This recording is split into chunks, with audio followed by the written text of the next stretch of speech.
Blue View, your source for all things Everton. I was looking at the wrong camera for a minute there. I'm Gerry. Terry and Max are here because they're nice guys, and we're gonna spend this segment talking about one of the more, I guess it was, iconic images for me when I first started watching. It's one of those players when you watched a game at that time, he stood out immediately, and you couldn't help it because he's like 90 feet tall, and his hair was like this, and he led with his elbows.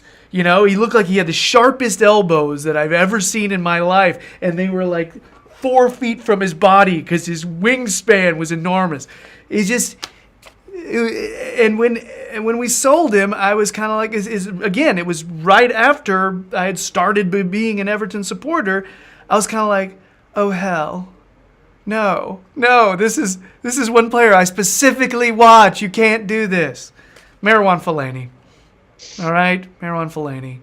And that's a little bit of my experience. In 2008, 2009, that season, he joined Everton from Standard Liège.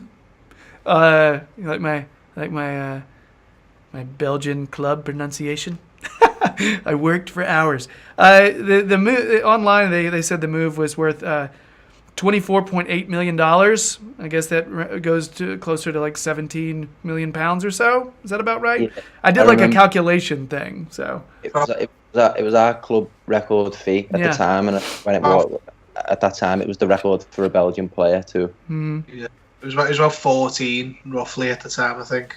Okay, so the damn calculation website is wrong, Terry. That's what you're saying.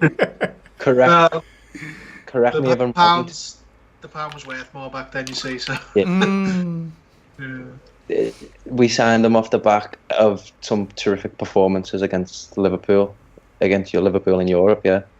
Yeah, they played. I remember watching it. They played Standard Liège in a Champions League qualifying two-legged round, and he was a machine. He was a monster in both those games, Fellaini, and he was playing in an sort of like what we would now describe as an N'Golo Kante type Idrissa Gueye position. He wasn't playing like further up. He wasn't sitting. He was sort of just an all-action midfielder. It was before he had his afro, obviously, and stuff like that. But he absolutely gave Liverpool's midfield a horrid time. They really struggled. I mean, Liverpool did get through because they were obviously a much better team than Standard Liège, but he stuck out a mile. I remember even before we were linked with him, I said that Fellaini for Liège is pretty good. Then, bit of a nice surprise. I woke up the day after transfer deadline day and we'd signed him. Yeah, I remember Moyes went above and beyond to get that over the line too. I remember there was some antics that went on that required issues with telephones and running around hotels and things like that. But how old was he when he signed for us too? Because I'm sure he went on to win Young Player of the Season for us in his first season. Have you got that stat? I know he's 31 years old now, and it is 2019 now. So if you take that back, in 2008, he was about 2021. Yeah. Yeah. It was weird because transfer deadline day, everyone was watching it as they do, and there was no mention of him. It wasn't even like, Everton are pushing to get this deal done and so on and so forth. So I think the majority of people just went to bed, and then the next day they woke up, and in the middle of the night, Everton broke their transfer records at the last second, but nobody knew about it. And Belgian midfielder from Standard Liège, Marouane Fellaini, everyone was like shocked. It was a bit like Zuma, this transfer window, where like the next day we just decided, Zuma was even later because that was about 5 o'clock, 6 o'clock, the day after the transfer window, and it was announced, we've signed another player. But that one was crazy because there was no inkling of him at all, Fellaini, throughout the transfer window.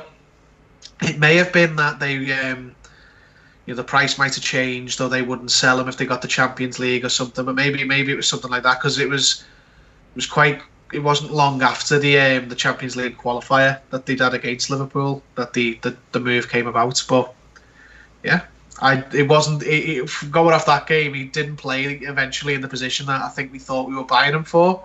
I think we didn't have a striker. Well, we didn't. We had Tim Cahill as a number 10. Yeah, So played Fellaini almost as a second striker, just with Cahill off. not straight away. I think Well, the Fellaini, second season, wasn't it, when he started yeah, playing? he sort of became an auxiliary striker with Cahill at one point. But when he was brought in, I think he was brought in to be like a deep midfielder, like a holding player or like a combative midfielder with Arteta and Cahill, because Cahill was the number 10 and Arteta was like the playmaker and the number 8. I think personally, Fellaini was brought in to be like a holding player, and once he arrived, I think the club realised and the management realised, oh, he can't play there. That's not his position. So they sort of moved him up the pitch and like sort of made the best of it. And I think the same happened with John Heitinger. I'm certain he was brought in to be a right back, and then when he got here, they realised that because we had two centre backs, two starting centre backs in Jagielka and Distan. Heitinger comes in, plays his first 2 or 3 games at right backs. Everyone realises, oh, he can't play right back, and then he's a centre back. I think Fellaini had the same thing.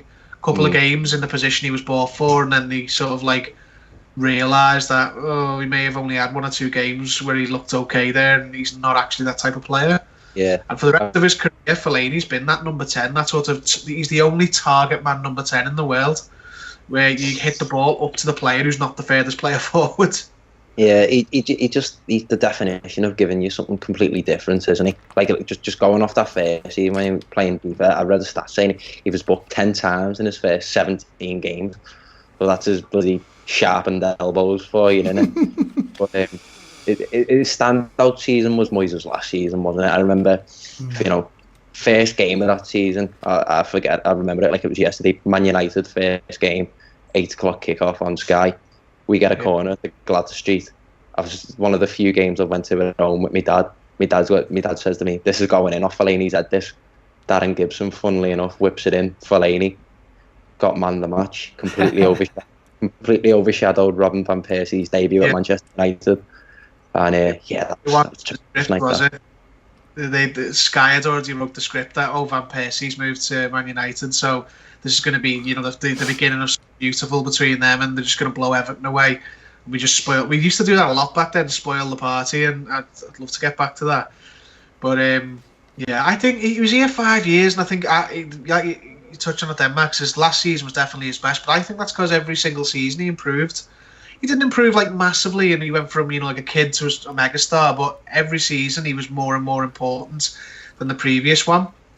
And case in point, I know it was a bit under a cloud from Man United's point of view, but he got a move to Man United. He was playing that well at the time, and he was that effective. Now, okay, Man United had fees, and he was struggling to get players, but he was there years and years later. Several managers had used him. I think the whole Fellaini issue at Man United with their supporters is just a bit of snobbery, because he's been nothing but effective and good since he's been there, but he just never gets any credit, and he's not a United player and all that nonsense. Like, oh no, he's an effective player. He's good. If you were to play him in his proper position, he'd be good for you. But they didn't even do that and still got a lot out of him.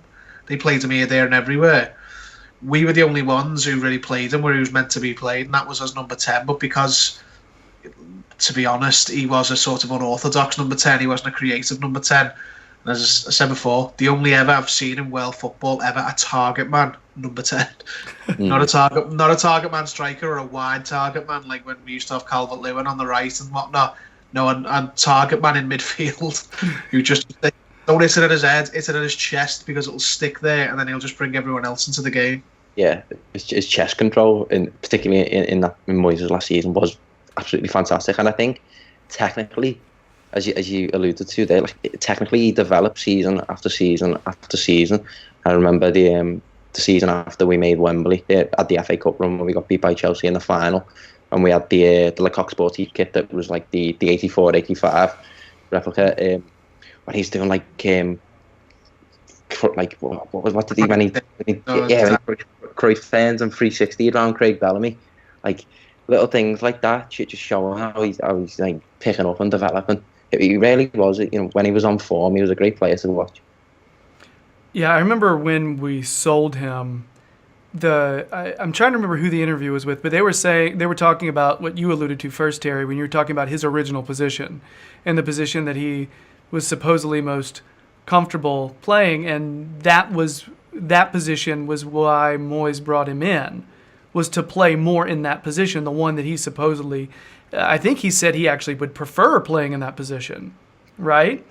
And then he went over there, and you're right, very little appreciation for a guy who, when you throw him in at the end of the game, makes things happen. How many times at the end of a game did United throw him in, and he just mixes up in the box and mixes things up? It's just he's one of the more physical presences I've seen. Really, it always used to trip me out when Americans, and I would tell them I support Everton and everything, and if any of them have watched anything, the only Everton player they mention, Fellaini, huh? And I'm like, so you've seen a game and no, he's got big hair. Okay. You know what I mean? I'm just like, what about all those, and if somebody really knew, if I knew they really knew the team, they mentioned Leighton Baines, and I'm like, okay, we can talk. Because he came, and I remember when Martinez came in, at that time, it was him and Leighton Baines who were pretty much our MVPs, they were, with the most market value. And I'm sure Moyes came in with a £25 million bid for the pair of them. It was they were derisory, is what they said. Yeah. He ended up paying more than that just for Fellaini in the end, didn't he? Kind of desperation. Yeah, that's actually what I was going to say. He went to United for $36.94 million, and so if my pound conversion was off, it's about 25 million pounds, according to that pound conversion chart I used. That could be wrong. Terry and Max, this is your clue to correct me. Yeah, I remember reading 27. Oh, wow. 27, 27 rising to 30 based on... That website's all jacked up. That's not cool. It's messed up. It's gone low and high. What the hell? Yeah, it's the pound, mate. It probably changed while you were doing the sum. Oh, that was one of those where I was angry. Number one, I was already angry that Moyes had left, and then he comes in and he makes bids for those players, and you're like, and he says, well, I feel like I know Everton, and I feel like I know what's the way they do business, so this is how it works, and it was really insulting when he made those bids. But I think as Martinez was way more cool with losing Fellaini because of the types of players he needed to run the system he wanted to run. Yeah, I agree with that 100%. But what was interesting, I remember in pre-season in Martinez's first year in charge, Fellaini got the captain's armband at some point. I'm sure we had the cup game where he ended up with the captain's armband too. So that sounds really familiar. Yeah. So it was almost as if Martinez was like, had placed importance of him and knew the value, and because although he just completely defies convention, doesn't he? He just gives your team something completely different. Yeah. And I don't know whether to say if it's better or for worse that we've got rid of him now, because what transpired under Martinez. At first it was for better, but he would never have. I don't think he'd have ever have worked in the way Martinez wants to play. I mean, it wasn't all bad when Martinez was here. You've got back then you had to sell to buy anyone at Everton. There was no Mashiri, there was no anything, and I think the two, as you said before, the two most high value assets that we had were Baines and Fellaini. Now Baines at the time was he was the sort of the franchise player of the club, wasn't he? Like, he epitomised Everton. He was, a local guy. He was like the one of the top 5 backs in Europe. He was, everything about him. Baines and Everton were just made for each other. Whereas everyone loved Fellaini, but he sold him, and then he immediately, the second that Fellaini went on that deadline day, 2 more midfielders came in. So he totally rebuilt. Sorry, did I just steal your next point, Gerry? No. I was just, I was like, that's totally right. Yeah, because I remember that. You guys are talking stuff that I know, and I'm like excited. I'm like, yes. Well, that's what I mean. As soon as Fellaini went, Barry and McCarthy, who were the engine of the whole Martinez team, came in off the back of that. Now, add to that as well that, Martinez had decided he was going to, bring Barkley into the fold properly and make him his number 10. He brought in Gerard Delafeu. He totally rebuilt the whole midfield off the back of Fellaini going, because the whole midfield was built around Marouane Fellaini, much like the way we would eventually become built around Lukaku. Pre-Lukaku were built around Fellaini and all of his strengths, and if you're going to get rid of him, we had to bring in a fair few players in that department to change things up, and it did work straight away. Like Gareth Barry came in, was our sort of pivot, our quarterback type player. We had McCarthy come in and be the engine and the legs and all that. So it made sense at the time. It made sense for the player, made sense for because he wanted to go on to play at Man United and play the Champions League, and it made sense for the club because he'd given us 5 years. Mm-hmm. He wouldn't grow up as an Everton fan. You can't really expect any. He'd come in. You can't expect any more from a foreign player. He'd come in. He'd give us 5 years. He got better every year. He'd given us big games and big goals, and then after 5 years, he goes on to a much bigger club. He doesn't knife the club in the back or anything like that. Progresses into a bigger club, into a bigger competition, and makes us a lot of money in the process. So that's why he's probably always had, a good relationship with supporters here. Whenever he's come back, he's never been booed or anything like that because he did things the right way. Yeah, credit to him. He really helped Lukaku settle too at that time when Lukaku come into the club. Yeah. He scored against us at Wembley, which was a bit of a pain in the arse. Yeah. And with that, he ran away in celebration. But he also, I remember when United came to Goodison in Koeman's first season, he gave away the penalty in the last minute, which levelled the game. So, swings and roundabouts. Yeah. For Everton, 141 appearances, 25 goals from 2008, 2009 season to 2013 when he went to United, and then in the 2018-2019 season, he goes to SD Luning, I guess that's in China, from United. And for United, he only made 119 appearances and had 12 goals in that span. Yeah, he made more appearances for Everton than he did for Man United, didn't he? He did. Yeah. He did. He's got 1-in-1 for the Chinese team that he's at now too. Already. Fingers crossed. He's well too good to be in China, I think. I think he suffered massively for being at United from a PR problem. He's sort of perceived now as something that he's not. He's perceived as like a sort of skillless player who only works in for his brutality, his physicality. Yep. I'm not saying he's one matter on the ball, but come on, he's too good to be in China. He could easily go to somewhere. He could go to a team in other leagues. He could go to a team here. He could come back. He could. Top half Premier League team and do a job, but that's because of the perception he's had at United. No, he was linked with Arsenal, wasn't he? And the Arsenal fans rioted because they didn't want him. It's like, come on, guys. Like, maybe not Arsenal, but he could do a job at a lot of decent clubs still in Europe. I just don't. He might possibly gone to China for the money. Mazel tov to him. Fair enough if that is what it is, but it's a brave fella for doing that. I think was it Axel Witsel that went to China and then he came back and he's one of the only ones I've heard of that left and came back and is doing better than he was doing before he left. He's the exception.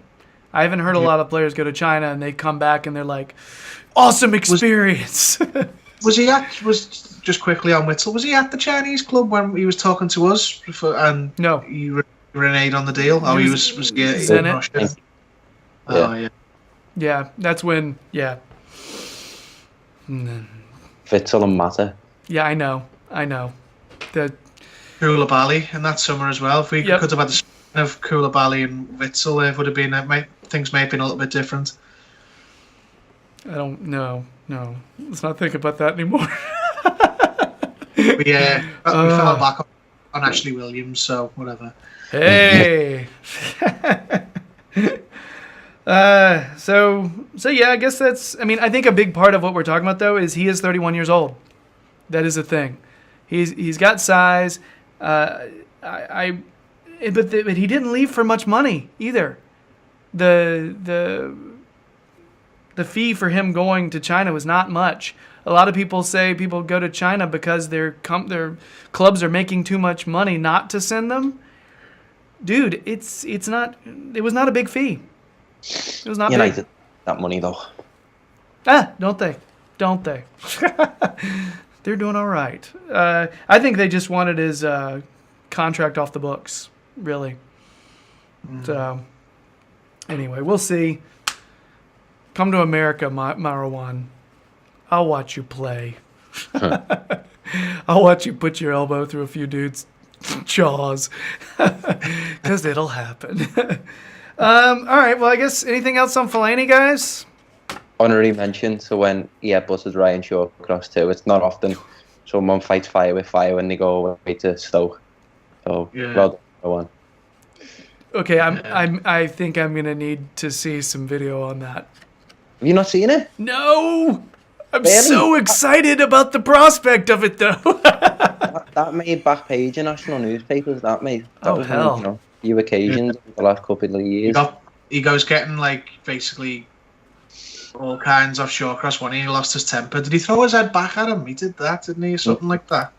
He did something. He was like, he had a little bit in him, didn't he? A little bit of a mischief. Take. I mean, he usually, what he does is he's dirty with other players and gets them to be dirty back, and then the ref usually sees the retaliation and the other player goes. Yeah. He's a little bit of a troublemaker, Fellaini. To be like, I just normally don't think of like, the really tall guys as the little troublemakers, but he totally is.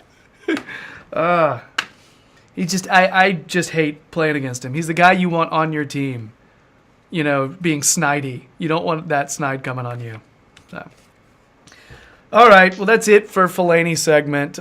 This was great talking to these guys about it because, like I said, as everybody who listens and watches knows, I don't have as much experience with the squad, but these guys, I like listening to, hearing them talk about how he grew and everything. That was really cool. So anyway, that's it for our Fellaini segment, and that's our final video segment. So if you are watching and you feel like popping over to the podcast, there's a quiz there with Terry and Max head-to-head in knowledge. It's a starting 11. They're trying to name the starting 11 of a previous match from many years ago. Listen up and see who wins, and whoever wins gets to pick a hot song to close the show. It'll tell you a lot about their personalities. All right? Spoiler alert, one of them is Dad Rock, and one of them really you couldn't predict even if you wanted to. So, good luck. All right, so anyway, that's it. Please, if you're digging the videos, please subscribe to the Toffee Blues YouTube channel. We'd sincerely appreciate it. If you want more Terry, check out the Liverpool Echo fan Gerry, where he shows up every once in a while. He'll tell you when and where on his Twitter. Max will do the same thing. He's also a very active Twitter fellow. He'll tell you when he's going to be showing up everywhere, but he's usually pretty regular on the Toffee Blues website, the shiny new Toffee Blues website. You see Webmaster John plugging you with your work? There you go. All right, let's go do a quiz, and bye.